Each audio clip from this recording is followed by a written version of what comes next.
Hey man. Hi, Sid. How you doing, bro? Okay. All right. Let's rock and roll it. Let's go quickly into the Test Championship final. What are your thoughts on Australia being the Test champions? Comfortable winners, comfortable winners. I mean, completely outplayed, India in over the 5 days. I thought India showed some fight, but when it came to the important moments, they lost them quite badly. So that was it. I don't think India really acclimatized to the conditions that well, and that was a downfall in the end. Um, I think they let Australia score too many in that first innings. I mean, Hmm. over 450. I mean, you probably put yourself in a good in a good position to win many test matches, and obviously the top order batting again wasn't really up to standard. Hey, some of those batters uh, really didn't step up in that first innings. I know some of them got good deliveries, but you could have asked for more. It's just Yeah. not enough application. And Hmm. uh, look, credit to Rahane batted beautifully. I'd say in both innings he batted beautifully, and you know they were glimpses. They were glimpses, but I think Australia thoroughly deserved it in the end. Comfortable winners. Yeah. Oh. Yeah, I was just thinking like to myself, we looked at how Pajara went out. Had he played like Pajara, this could have been potentially more of a drawn kind of match. Because normally he's good at sucking up balls, but he was more like being charitable, giving away his wicket away for fun, man. So silly, man. Like in the first Yeah, innings, okay, fine, I can forgive the leave because that wasn't such a bad way of going out. But the second innings, a ramp shot. I mean, I don't know what he was thinking. Or was that actually? I think the first inning was a leave, right? Second inning was a ramp shot, which was the most bizarre thing I've ever seen of Pajara. But yeah, man, hopefully he goes back to his Pajara ways because that's what he was famous for, and that's how we none made the Australians go cuckoos. Instead, he was being very nice towards them. yeah. Look, playing a four-test series and playing a one-off test is totally different. The mindset is different. I mean, you play a four-test series, you Yeah. can definitely wear an opposition down as time goes on. So, I personally, in all fairness, I don't think. I mean, I told you about this test championship. Doesn't has it really makes no sense to me. Like exactly the ICC Super League, which was obviously proposed by the Yeah. ICC. So it makes absolutely no sense to me in the sense that one game is really going to determine who's a better test team. I think that's determined over a period of time. And if you Mm. look at probably some of the best test teams have been around in the last 10 years, I'd say South Africa's team under Graham Smith, who I believe is the best test captain of all time. Graham Smith is the best test captain of all time. I mean, the records don't lie. 9 years away from home, unbeaten. I mean, that team was absolutely amazing. The way he marshaled that team, that team was unbelievable. It was a real it that team was an engine room. I mean, the way it was captained by Smith. Um, so you know, it makes no sense at all to me to have a one-off test to determine who's a better test team. I Yeah. think you see over a period of time, and especially how teams win away from home, that determines Yeah. who's a better team at the end of the day. Yeah. You know, so I don't think one game really determines who's a better side. But I mean, again, full credit to Australia. They played the better game. They outplayed India. But does it really say that they're a better side? Uh, not really. Hey, I think it's. I think Maybe you got to look in from. knockouts they are the better side. Australia seem to raise better than them in knockouts. So if you're looking at it from that perspective, maybe they are the better side. But in terms of if you're dragging it over a four test series, then yeah, that could be an interesting discussion for another time. Let's go through to the Ashes because I don't want to take Let up me too much let of me, your let me just put oh, something to sorry. that. I Okay. think the one thing that the Aussies are so good at Uh-huh. is they so good, adjusting to Hmm. conditions.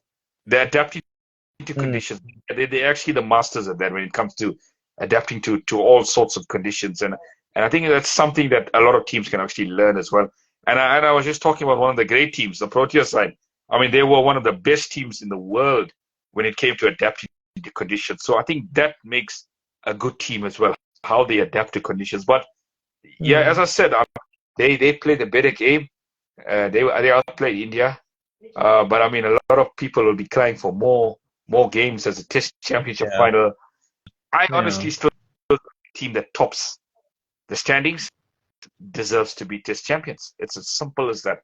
You give them the mace because they Yeah. played the better cricket over a period of time, Yeah. and that Yeah. they deserve the Mm. Test mace because they played the best cricket over a period of time. You know, it used to be like that, but then they wanted to make it more exciting for the broadcasters and all that jazz. So hence the Test Championship final, and then these points percentages and all that. But anyway, this could be a separate long discussion. So let's get straight to the Ashes. I mean, I get the excitement sorry. thing. I know it's a monetary thing, but it really doesn't make much sense. It doesn't really make much sense that you're going to have a once-off game for a Test match. It doesn't really make much sense to me that you're going to have a once-off game for a Test. I mean, I can understand with white ball cricket. Yeah. You know? Yeah. But then the ICC doesn't make that much sense anyway, Avish. Did you know that? Of course. I mean, we all know where that's coming from. Okay, so let's go to the Ashes. Yeah, bad ball time. Oh yeah, England predicted, as you would say in hindsight, played to their bad ball ways. They've made over 100 runs. I think they only lost 2 wickets. I didn't see the last couple of overs, but I would assume they've made over 100 runs in that session with just a loss of 2 wickets. I've been reading the comments on ESPN saying the pitch is flat, but what are your thoughts on the pitch? Because I didn't really watch much of it on the TV. I was following it more on the written, more on the written, transcripts. What are your thoughts on the pitch so far? I know it's only the first session, but what are your thoughts? Mate, I mean, I watched the first session. This is as flat as it can get. I mean, it's kind of like a railway in a sense. Yeah, this is flat. This pitch is flat. It's a highway. It's kind of like a highway. We talk about a highway. This is what this pitch is. It's a highway. Yeah, ESPN ESPN are calling it like Ropindi. That's what ESPN were calling it. They were comparing to Ropindi. It's really flat. It's really flat. And there was a comment on Twitter. Somebody stating if England don't make 350 by the end of day one, you can get rid of everybody.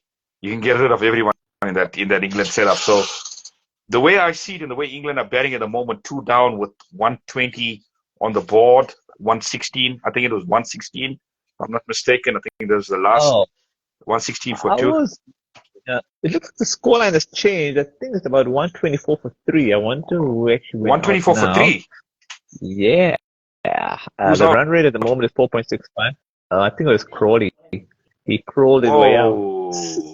Okay, so that's a massive wicket. That is a massive wicket. Crawley was going great. So 124 for 3 at lunch. I mean, great run rate. Yeah. If England can keep up this momentum, they can easily get to 350. But that's a big wicket, hey? That is a really big wicket before lunch because that's a set batsman. It says here on ESPN on the 26.4 overs, the guy right here, Jaffa, leaps from a length and takes the glove through to Carey, or does it. And it looks like they reviewed it and then they won that review. It was Maria Rasmus who made that decision wrong. Oh, well, he's only human. He's a good umpire, though, Maria Rasmus. So, anyway. So, it's a 3 down. The S word happens. Yes. Oh, my word. Okay. Yeah, and looks like Boland is doing well, eh? Boland is picking up 1 wicket for 34. Yeah, everyone's gone at 5 runs and over. It's really been bizarre. Who would have thought an Australian attack would have 5 runs and over? That in the first session. But it's expected, though. It's baseball time. It's baseball time. It's baseball time. Look, I think England's approach is going to be the same because, you got Captain Stokes coming in now. I think the approach is going to be the same. Score as many as you can and score them as quickly as you can and try and move the game forward. I think baseball, when we're talking about baseball, it's not always about run rates. It's about moving the game forward. Moving the game forward, either with bat or either with ball.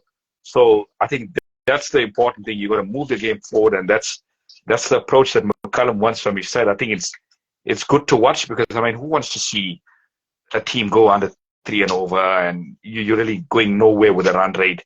This is a lot better because you're seeing runs scored. I mean, okay, it's 3 down, but you're seeing a healthy run rate. So England are poised to make 350 today with the way things are standing. I mean, and they've got a long batting lineup as well. So, I mean, if they don't make 350 today on that pitch, so, I mean, they will. This run rate leading it should be, yeah. Bare minimum should be 350. Bare minimum, man. Yeah, bare minimum should be 350. Even if you say 350 divided by 90 is even less than 4 runs and over. It's very close to 4 runs, but it's not. 360 would be. I mean, I'm being very conservative. 6 should be a 350 today. And at least if they could be a 350 for 5, it's not bad. Let's give them a 2 more weeks margin. It's not bad. You can get to 500 tomorrow, definitely. But Root has done well, eh? He's gone to 20 runs with 33 balls. At one stage, he was going at 20% strike rate, so he must have really started rushing toward the end. Look, I think anything between... like following his batting. He was batting. Yeah. I think anything between 400 and 450 would really be psychological. Yet England will really be able to boss this game. I think 350 is okay, but I still think 400 is going to be psychological. 400 to 450 really going to put them in a strong position in this match. If they can go at 4 and then over, or at this rate, and get to 500, which is very good because they would have taken over under 150 over to get to 500. Basically, because they can get to 500 going at 5 runs and over. You mean they've given us a lot of time in the game. Look at that Irish game. They went at nearly like 6 runs. They went over 6 runs and over and go to 500. There's 80 plus damn overs, and then over the 90 plus overs. I don't even know what the hell happened there. And then England won with 2 days to spare. So if they can do the similar thing to Australia, even when it was 1 day to spare, that'd be fun to watch. Although I think this pitch is being made to look flat because of the way they're batting. I think it's probably, I would say it's still more on the batsman friendly side, but it's not as bad as Rawalpindi, because when I read that word jumper, it means there is something in the pitch, but very minimal maybe. It's like one of those pitches you really put a lot of effort in. What do you think? No, absolutely. I don't think anything can match that Rawalpindi pitch. I mean, 500 on day one is absolutely insane. It's outrageous. It shouldn't be happening in Test cricket, when a team is allowed to make 500 on day one. I mean, it's absolutely insane for groundsmen to allow that to happen. I mean, it's crazy stuff. I think you need a bit of balance. I think that's the beauty of Test cricket. There's always a balance between bat and ball. It's the one game where bowlers actually can have this say and actually can boss the game as such, because you don't see it enough in T20 and ODIs these days, where bowlers are just getting bashed out of the park, I mean, with ease. But I think Test match cricket is the one game where bowlers win you matches. It is still the old age. I mean, you got to take 20 wickets to win a Test match. So bowlers win you matches, batsmen save them. I think it still remains, you've got to take 20 wickets in a Test match to win a Test match. So yeah, I think and it's exciting. It's an exciting session, and if England can make 400, it's going to be really fun. It's going to be fun. I would prefer them to make 450 to 500. I think that will at least will put them pretty much in a safety zone. Not that England is playing to be safe, but I think you do need to have a little bit of safety. I know they will still go for it in the second innings, provided they get a lead or whatever. England will try and make a game out of anything. Look at the Pakistan first test. That looked like a dead draw, and yet they somehow won that. So I think they'll make a game out of this, even if Australia may feel out of it. But I was going to ask you, what do you think of Spencer winning the toss and batting first? It looks like a good decision so far. I think it's synonymous with what baseball is all about. It's about taking the game to the opposition and showing no fear, because I think in England sides of the past would have been playing with a lot of fear and probably playing within themselves. But he took the brave approach and set runs on the board. And I think runs on the board is always important. You win the toss in Test match cricket, you have a bat first, unless you've got overcast conditions with the ball zipping around all over. Then you can have a bowl. But I think more often than not, 90% of the time, sir, you win the toss and you bat first. Runs on the board is absolutely crucial, no matter what the format. I still believe that. Yeah. Although Funny ask because he normally used to like to chase, when he first started the captaincy, but then now he started to change to bat first. I think this started in Pakistan, if you can remember. He batted first in Pakistan, which made sense back then. So those pitches were really batsman friendly. But anyway, which session do you think it is? Australia's session or English session so far? Look, I think with that final wicket, I was actually going to give it to England if it was 2 down. But I think that final wicket has probably made it 50-50 in a sense. Even though the run rate is so good, I think it's 50-50. Well, what do you think? I think 50-50. Yeah, the writing on ESPN, but honest even, and they put a question mark, and they said advantage Australia question marks. Who knows in these hazy, crazy, bad ball tinged days? Then, although in some way they might say this contest has gone as expected, England threw their punches, and okay, fine, blah blah blah. They pretty much are saying what we already spoke about. I think it's 50-50. I mean, I could say it's just to England who could have made run rate, but we'll only know after the lunch session. So I'd rather be conservative and say 50-50. Absolutely, I'd say it's 50-50. I think that last ball wicket really kind of moved it towards 50-50 because it was definitely England's session before that. I mean, even with 2 down, you take 2 down on the opening day. I mean, the new ball is going to do a bit, but I think after lunch now, I think you got to put the accelerator on and just keep batting, because if England, I think this next session is really going to determine where this Test match is going to head to. Because if England can bat throughout the session without losing a wicket, or maybe losing one, then they're going to boss this game. They're going to boss this game, mate. It's going to be hard for Australia to get back into this game if they go through a session and it's 5 and over. Let's just say you're looking at 250 for 4 or 250 for 3 at T. That's a good session. That is a damn good session. Then you need to score another 100 and I'd say another 100 in the final session to get 350, and it's that magic total on day one, 350. There you go. But look at then obviously tomorrow. Obviously tomorrow, if you score another 100, that's the icing on the cake. That's definitely the icing on the cake. 450. 450 should be like the bare minimum, man. I would hope they could have 500. That would be at least you're giving yourself some safety. Going at 5 runs and over, or 4 of them, sorry, then you're fine. I mean, I know I'm sounding a bit greedy, but greed is okay. I support the English. 500 will be wonderful, and there's not a lot of teams that score 500 and lose. We've seen it a few times in history.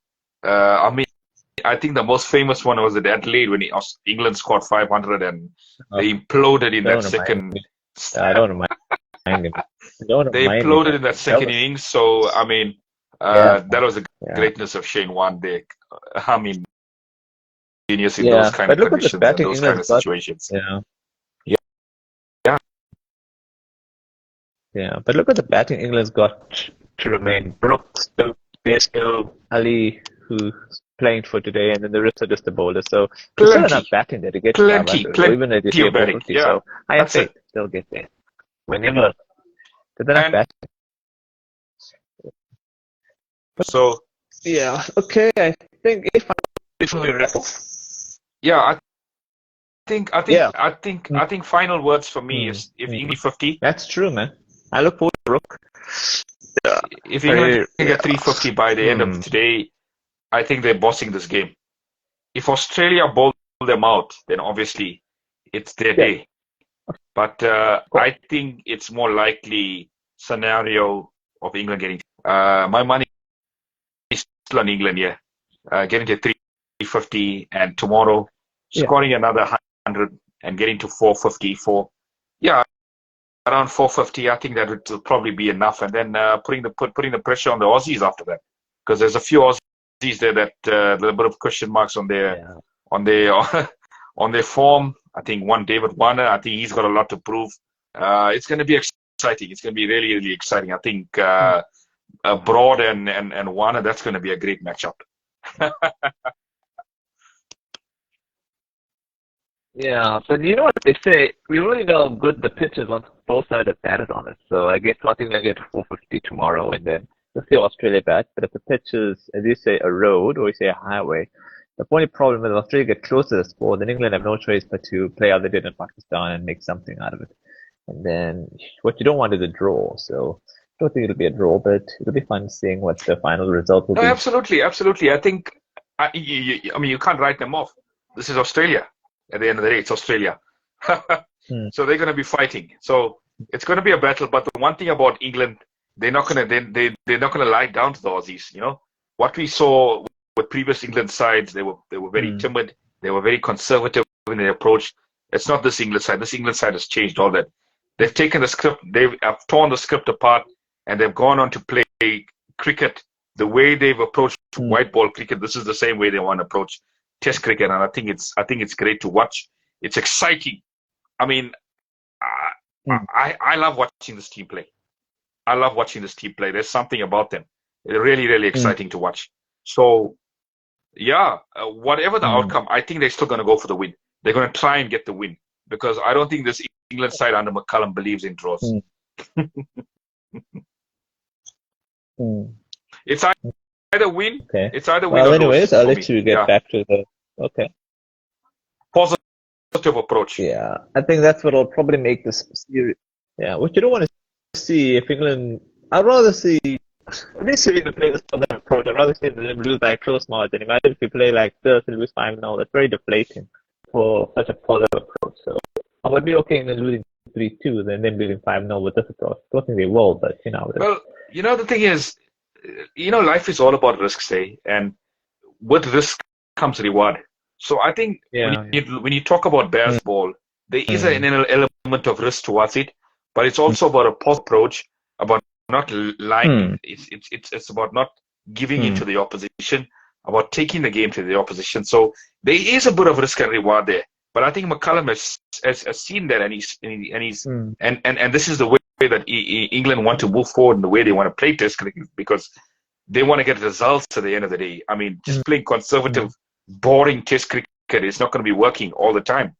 So they don't mind going out and losing a game, and they might end up winning it. So the approach is a positive approach, taking the main the same. So as I said, they're going to look at any situation and try and find is how best we can actually win from that situation. If it means trying to chase